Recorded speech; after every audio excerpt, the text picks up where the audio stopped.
pela oportunidade que Ele nos dá de, a cada dia, podermos falar acerca do Seu amor, acerca da Sua graça por nós.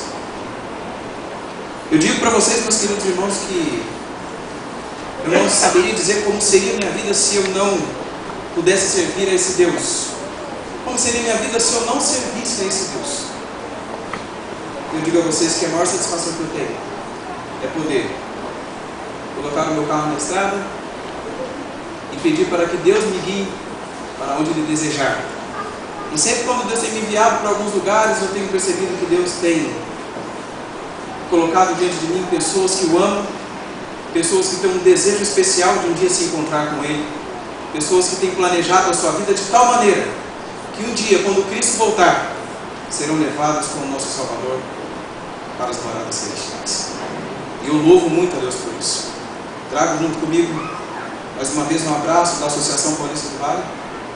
Trago junto comigo a gratidão por ter passado essa semana com vocês, por termos estudado a Palavra de Deus com vocês e por termos mais uma vez ouvido do nosso Deus, que tem planos especiais para a nossa vida. E o desejo que arde em meu coração, e o desejo que pulsa forte aqui, é que todos nós tenhamos, de uma forma muito convicta, a certeza dos propósitos de Deus para a nossa vida. Nós estamos encerrando a nossa semana de oração. Nós falamos nessa semana acerca de quem é Deus, que Ele é nosso Criador e Redentor. Falamos também acerca de um problema que nós criamos para Deus. Nós tomamos a decisão, lá no Jardim do Éden, de não seguir os planos dele para a nossa vida. Nós também aprendemos acerca da solução de Deus, que é Jesus Cristo, aquele que veio para morrer por nós, nos dar então a oportunidade de voltar aos propósitos originais de Deus. Nós estudamos também acerca da oferta de Deus, que é a vida, e a vida em abundância. Estudamos acerca da instrução de Deus para a nossa vida, que são os seus mandamentos.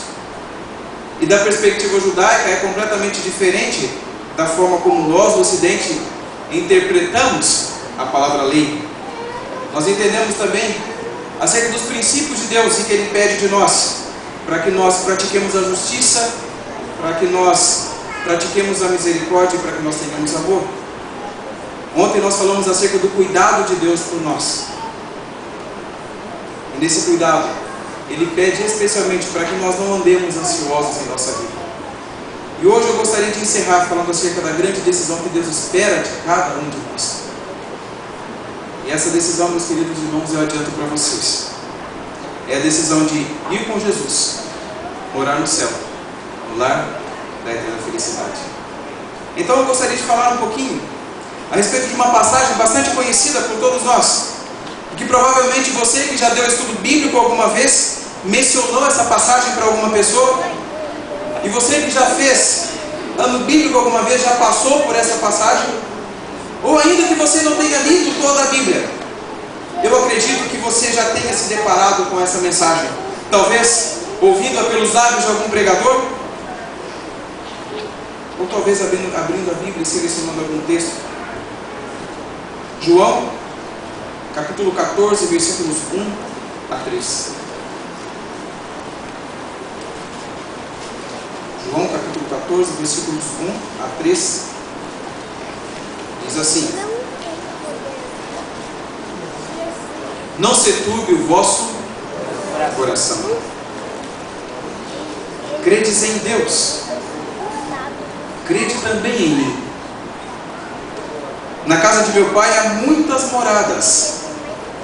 Se assim não fora, eu vou-lo teria dito, pois vou preparar-vos lugar.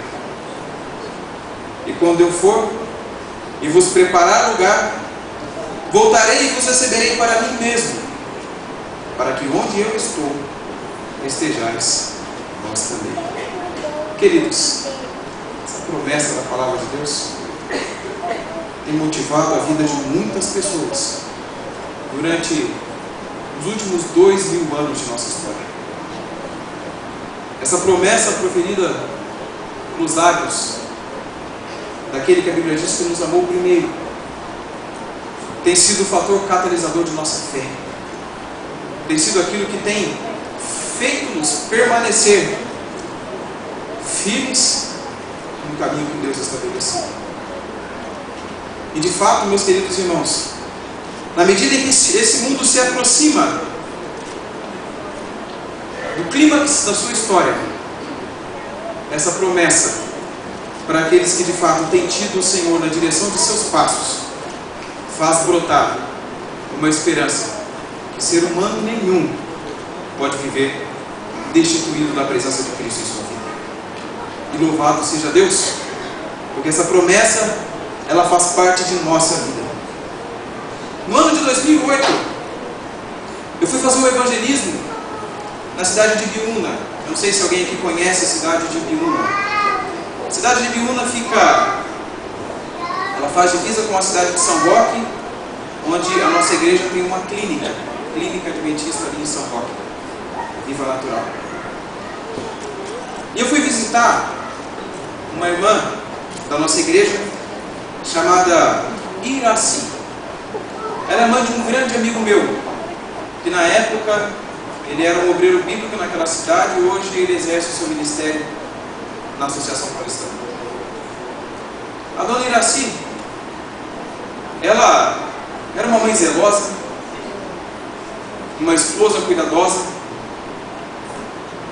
A dona Iraci era uma pessoa que muito gostava de falar de Deus. E sempre que eu entrava na casa da irmã Iraci, eu sentia algo diferente ali. Parecia que a atmosfera celeste pairava naquele lugar.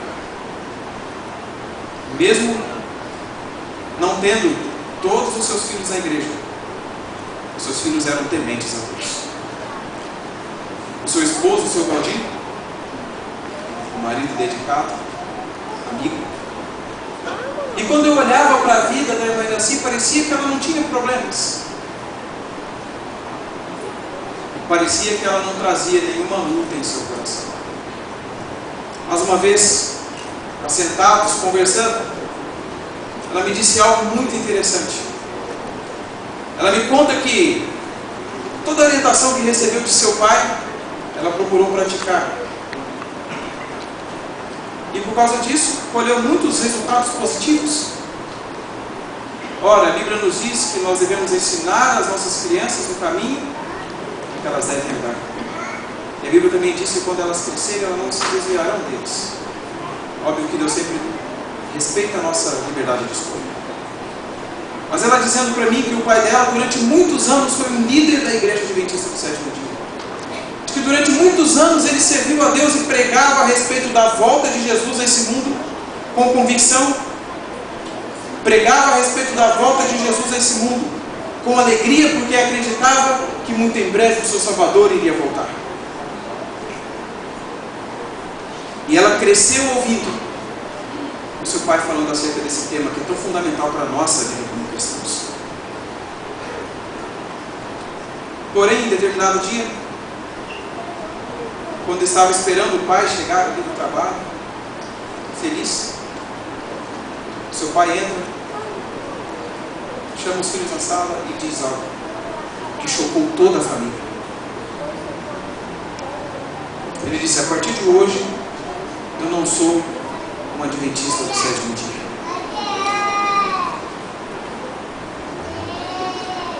Alguma vez você já parou para pensar no que é você deixar de seguir essa jornada que você está inserido? Alguma vez você já ponderou acerca da possibilidade de deixar os caminhos de Deus?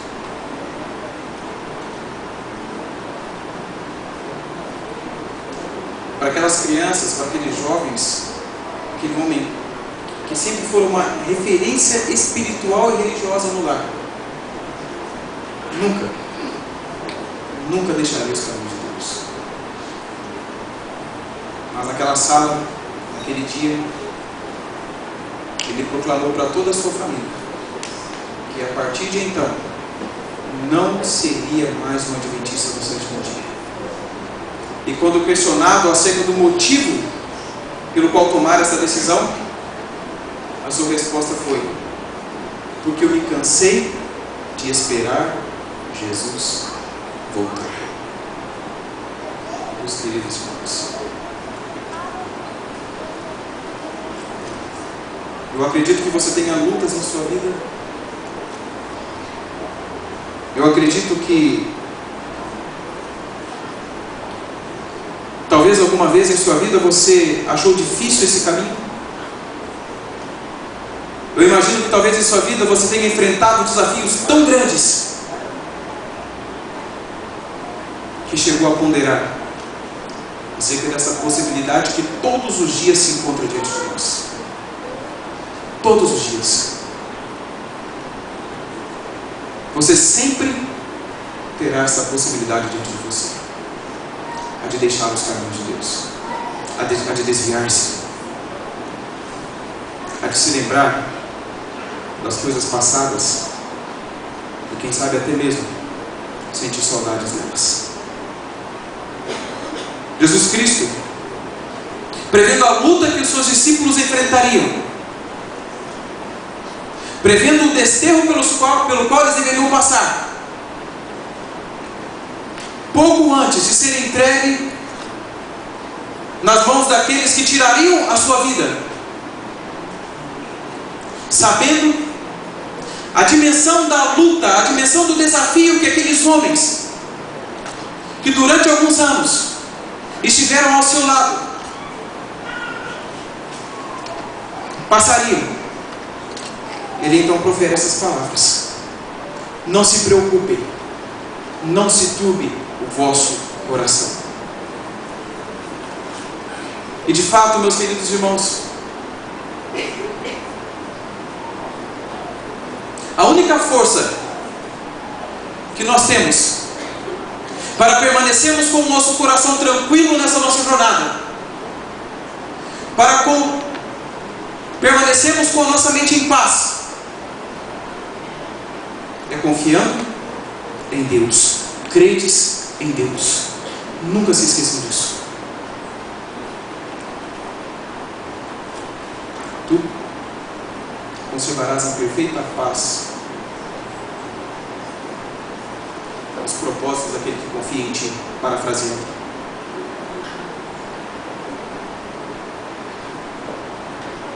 Desde o Antigo Testamento, queridos, o dia do Senhor, a volta de Cristo, desde o Antigo Testamento, o dia, como alguns chamam do juízo final, era muito estudada, era muito proclamada. Alguns estudiosos dizem que este era o tema central dos estudos acerca dos eventos finais na época do povo judeu. E nós podemos encontrar várias passagens em que eles utilizam expressões como naquele dia, Zacarias 14:9, naqueles dias, Joel 2:29, ou segundo Daniel, nesse tempo quando virá a salvação, Daniel 12:1.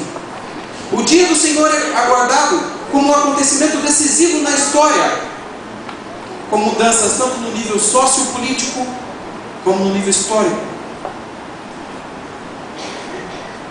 E esse dia, meus queridos irmãos,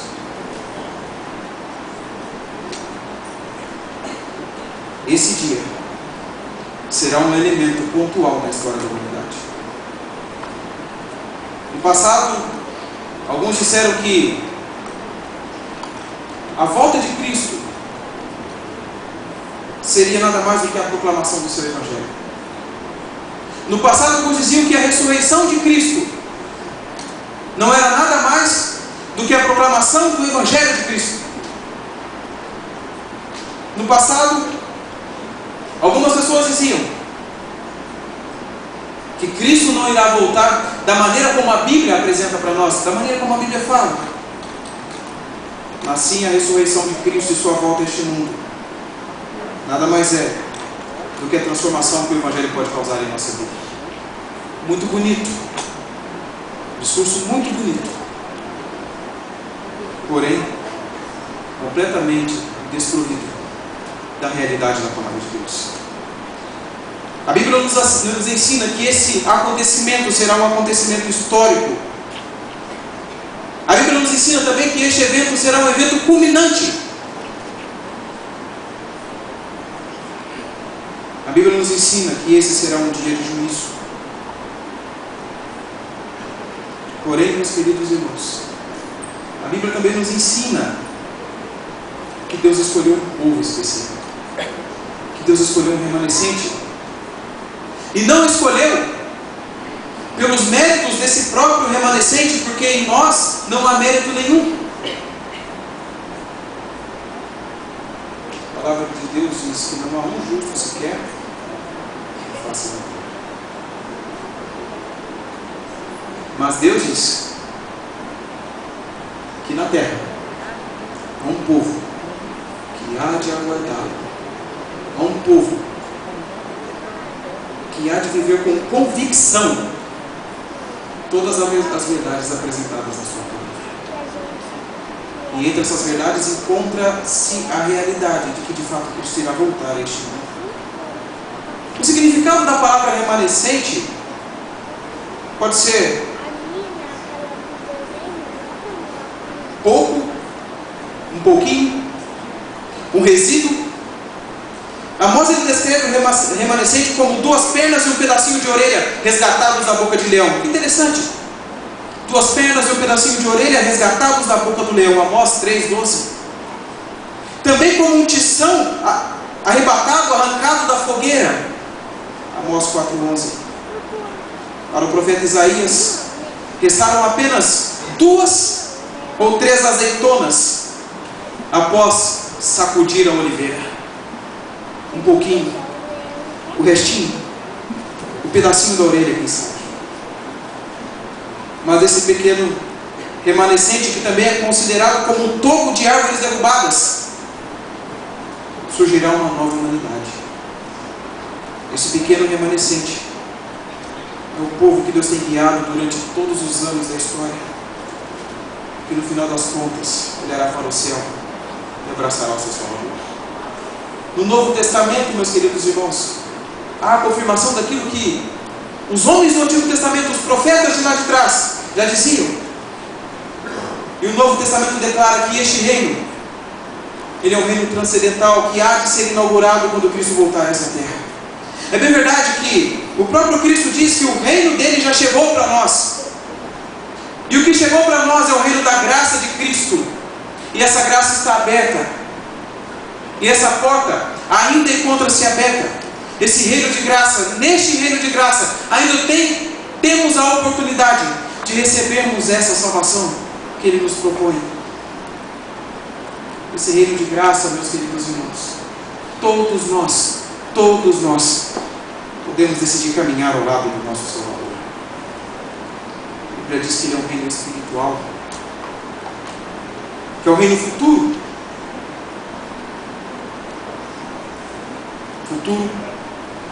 Porque Ele será um reino de glória. Enquanto estamos no reino da graça, eu volto a dizer, nós somos convidados a ponderar acerca da permanência neste caminho. Recebemos todos os dias, eu volto a dizer, o convite para pensar se de fato isso vale a pena ou não.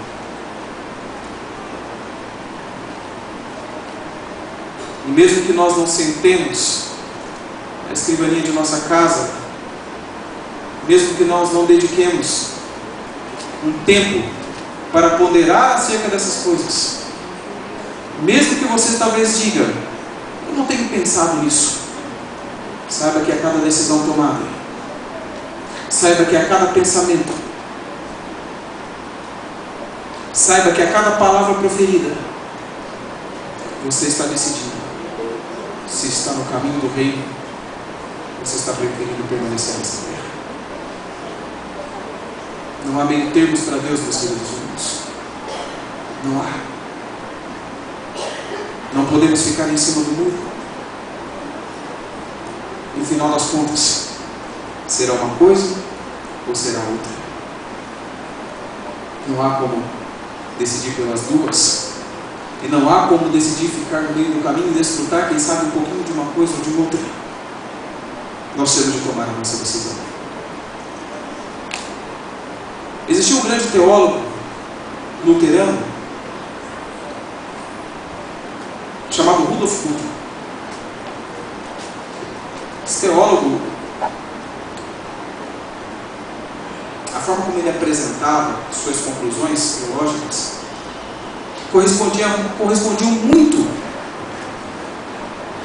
ao pensamento da sociedade na qual ele vivia, um teólogo alemão. Ele é fruto de uma época em que algumas pessoas estavam procurando esse relacionamento tão próximo de Deus, sabe?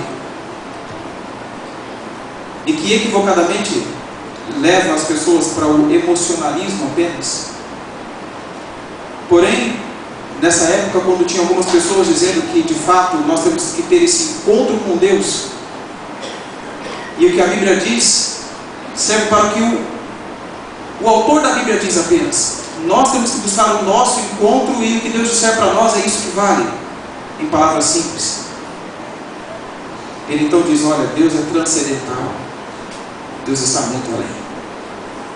E ele desenvolve toda uma teologia que por muitos anos não pôde ser combatida pelos grandes teólogos do cristianismo. E há quem diga, eu ouvi uma história, e alguém que contou essa história disse ter estado nos Estados Unidos um período lá, e que confirmou que essa história é verídica.